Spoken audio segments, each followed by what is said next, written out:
نحمده ونصلي على رسوله الكريم اللهم صل على محمد وعلى آل محمد كما صليت على إبراهيم وعلى آل إبراهيم إنك حميد مجيد اللهم بارك على محمد وعلى آل محمد كما باركت على إبراهيم وعلى آل إبراهيم إنك حميد مجيد رب اشرح لي صدري ويسر لي أمري واحلل عقدة من لساني يفقه قولي واجعل لي وزيرا من أهلي رب زدني علما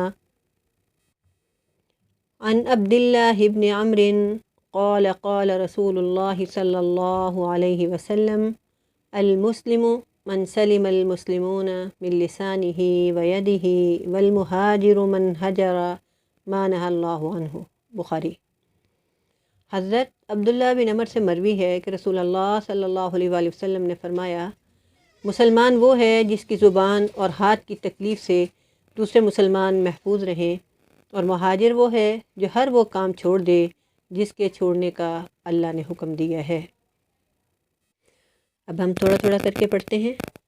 عن عبداللہ ابن عمر، حضرت عبداللہ ابن عمر سے روایت ہے، قال، وہ کہتے ہیں، قال رسول اللہ صلی اللہ علیہ وسلم، رسول اللہ صلی اللہ علیہ وآلہ وسلم نے فرمایا، المسلم، مسلمان، من سلم المسلمون، جس سے محفوظ رہیں مسلمان، من لسانہ، اس کی زبان سے، ویدہ، اور اس کی ہاتھ سے، والمہاجر، اور مہاجر وہ ہے، من ہجر، جس نے چھوڑ دیا، ما نہی اللہ، جو منع کیا اللہ نے، عنہ، اس سے۔ اب ایک دفعہ مکمل پڑھتے ہیں، آئیں آپ بھی ساتھ پڑھیں۔ عن عبداللہ ابن عمر قال قال رسول اللہ صلی اللہ علیہ وسلم المسلم من سلم المسلمون من لسانہ ویدہ والمہاجر من ہجر ما نہی اللہ عنہ۔ حضرت عبداللہ بن عمر رضی اللہ تعالیٰ عنہ سے مروی ہے کہ رسول اللہ صلی اللہ علیہ وآلہ وسلم نے فرمایا، مسلمان وہ ہے جس کی زبان اور ہاتھ کی تکلیف سے دوسرے مسلمان محفوظ رہیں، اور مہاجر وہ ہے جو ہر وہ کام چھوڑے جسے اللہ تعالیٰ نے منع فرمایا ہے۔ نبی کریم صلی اللہ علیہ وآلہ وسلم نے فرمایا، سباب المسلم فسوق وقتالہ کفر، صحیح مسلم۔ مسلمان کو گالی دینا فسق ہے اور اس سے لڑائی کرنا کفر ہے۔ ایک دوسرے مقام پر نبی کریم نے فرمایا، من کان یؤمن باللہ والیوم الآخر فلیقل خیرا او لیصمت، جو اللہ پر اور روز آخرت پر ایمان رکھتا ہے اسے چاہیے کہ وہ خیر کی بات کہے ورنہ چپ رہے۔ منافق کی نشانیاں بتاتے ہوئے نبی کریم صلی اللہ علیہ وآلہ وسلم نے فرمایا، آیت المنافق ثلاث، اذا حدث کذب واذا وعد اخلف واذا اؤتمن خان۔ منافق کی تین نشانیاں ہیں، جب بات کرے تو جھوٹ بولے، جب وعدہ کرے تو وعدہ خلافی کرے، اور جب اس کو امانت دی جائے تو اس میں خیانت کرے۔ حضرت عائشہ صدیقہ رضی اللہ تعالی عنہا سے مروی ہے کہ میں نے ام المومنین حضرت صفیہ رضی اللہ تعالی عنہا کے بارے میں نبی کریم صلی اللہ علیہ وآلہ وسلم سے کہا کہ وہ ایسی اور ایسی ہے، یعنی چھوٹے قد والی ہے۔ آپ نے فرمایا، اے عائشہ، تو نے ایسا کلمہ کہہ دیا کہ اگر اسے سمندر میں ملا دیا جائے تو یہ کلمہ اس پر بھی غالب آ جائے گا۔ ترمذی۔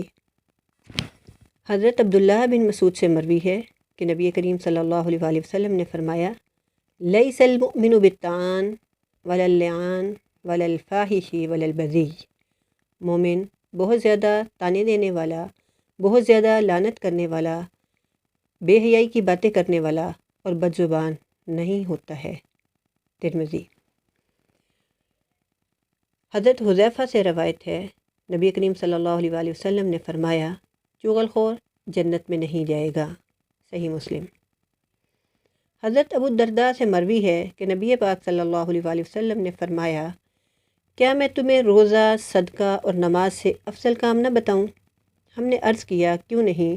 تو آپ نے فرمایا، آپس میں صلح رکھنا، جبکہ آپس کا بگاڑ ایسی خصلت ہے جو دین اسلام کو ختم کر کے رکھ دیتی ہے۔ ابو داؤد۔ سورۃ الحجرات میں اللہ تعالیٰ نے کچھ معاشرتی آداب سکھائے ہیں، اگر ان کا خیال نہ رکھا جائے تو عمومی طور پر آپس میں لڑائی جھگڑے ہوتے ہیں اور ایک دوسرے سے نفرت بڑھتی ہے۔ فرمایا یا ایھا الذین آمنوا لا یسخر قوم من قوم عسى ان یکونوا خیرا منہم ولا نساء من نساء عسى ان یکن خیرا منہن۔ اے ایمان والو، مرد دوسرے مردوں کا مذاق نہ اڑائیں، ممکن ہے کہ وہ مرد ان سے بہتر ہوں، اور نہ عورتیں عورتوں کا مذاق اڑائیں، ممکن ہے کہ وہ عورتیں ان سے بہتر ہوں۔ غور کیجئے کہ اللہ نے فرمایا مرد مردوں کا مذاق نہ اڑائیں اور عورتیں عورتوں کا مذاق نہ اڑائیں، یہ نہیں فرمایا مرد عورت کا مذاق نہ اڑائے یا عورت کسی مرد کا مذاق نہ اڑائے۔ معلوم ہوتا ہے کہ اسلام میں مخلوط سوسائٹی یا آزادانہ اختلاط مرد و زن کا تصور ہی موجود نہیں ہے۔ وَلَا تَلْمِزُوا أَنفُسَكُمْ، تم آپس میں ایک دوسرے کو عیب نہ لگاؤ۔ لمز کسی شخص کے کسی فعل یا حرکت میں عیب جوئی کرنے کو کہتے ہیں، جیسے پھپتیاں کسنا، کسی کی نقلیں کرنا، ہاتھوں سے اشارے کرنا یا آنکھوں سے اشارے کرنا، یا زیر لب کسی کو نشانہ ملامت بنانا یا طنزیہ بات کرنا اور چوٹیں کرنا، یہ سب کچھ اس لفظ کے معنی میں داخل ہے، لہذا ان کو حرام قرار دیا گیا ہے۔ وَلَا تَنَابَزُوا بِالْأَلْقَابِ، نہ ایک دوسرے کو برے القاب سے پکارو۔ یاد رکھیے لقب دو طرح کے ہوتے ہیں، ایک جو پسندیدہ ہوتے ہیں اور اس کی بھی دو صورتیں ہیں، ایک یہ کہ انسان خود اپنے لیے کوئی پسندیدہ لقب اختیار کر لے، اور دوسری صورت یہ کہ کوئی دوسرا اس کا ایسا لقب رکھ دیتا ہے جو پسندیدہ ہوتا ہے، جیسے حضرت ابوبکر صدیق رضی اللہ تعالیٰ عنہ کا لقب صدیق، یا حضرت عمر رضی اللہ تعالیٰ عنہ کا لقب فاروق تھا۔ کچھ لقب ایسے ہوتے ہیں جو تکلیف دہ ہوتے ہیں، اور ایسے لقب عموماً حریف یا فریق مخالف یا دشمن رکھ دیتے ہیں، اور یہ صرف کسی دوسرے انسان کی تحقیر کے لیے یا اس کو چڑھانے کے لیے رکھے جاتے ہیں۔ اس آیت میں ایسے القاب سے پکارنے سے منع کیا گیا ہے، اور اس کا دوسرا مطلب یہ ہے کہ بطور گالی یا تمسخر کسی کو فاسق یا یہودی کہا جائے، یا اس کے ایسے جرم سے اس کو منسوب کیا جائے جسے وہ چھوڑ چکا ہو، جیسے کسی کو ایمان لانے اور توبہ کر لینے کے بعد زانی، چور یا ڈاکو وغیرہ کہا جائے۔ ایسی سب باتیں فتنہ و فساد اور لڑائی کا موجب بنتی ہیں، اس لیے ان سے منع کر دیا گیا، اور فرمایا ایسے کام کرنا کبیرہ گناہ ہے۔ چنانچہ سیدنا حضرت ابو ذر غفاری رضی اللہ تعالیٰ عنہ فرماتے ہیں کہ میں نے رسول اللہ صلی اللہ علیہ وآلہ وسلم کو یہ فرماتے ہوئے سنا ہے کہ جو شخص کسی مسلمان کو فاسق یا کافر کہے اور در حقیقت وہ کافر یا فاسق نہ ہو، تو خود کہنے والا شخص فاسق یا کافر ہو جائے گا۔ صحیح بخاری۔ بئس الاسم الفسوق بعد الایمان، ایمان کے بعد فسق برا نام ہے، یعنی ایمان لانے کے بعد کسی کو برے نام سے پکارنا اللہ کے نزدیک فسق ہے۔ وَمَن لَّمْ يَتُبْ فَأُولَٰئِكَ هُمُ الظَّالِمُونَ، اور جو توبہ نہ کریں وہی ظالم لوگ ہیں۔ ان آیات میں ہمیں یہی تعلیم دی گئی کہ ہم ایک دوسرے کی دل آزاری نہ کریں، ایسے کوئی کام نہ کریں جس سے دوسرے کے دل کو تکلیف ہو، یا دوسرے کو محسوس ہو کہ اس کو کمتر یا حقیر سمجھا گیا ہے، یا دوسرے کے پیچھے پڑا جائے جس سے اس کی کوئی غلطی ہمارے سامنے یا لوگوں کے سامنے فاش ہو اور اس کے لیے شرمندگی کا باعث ہو۔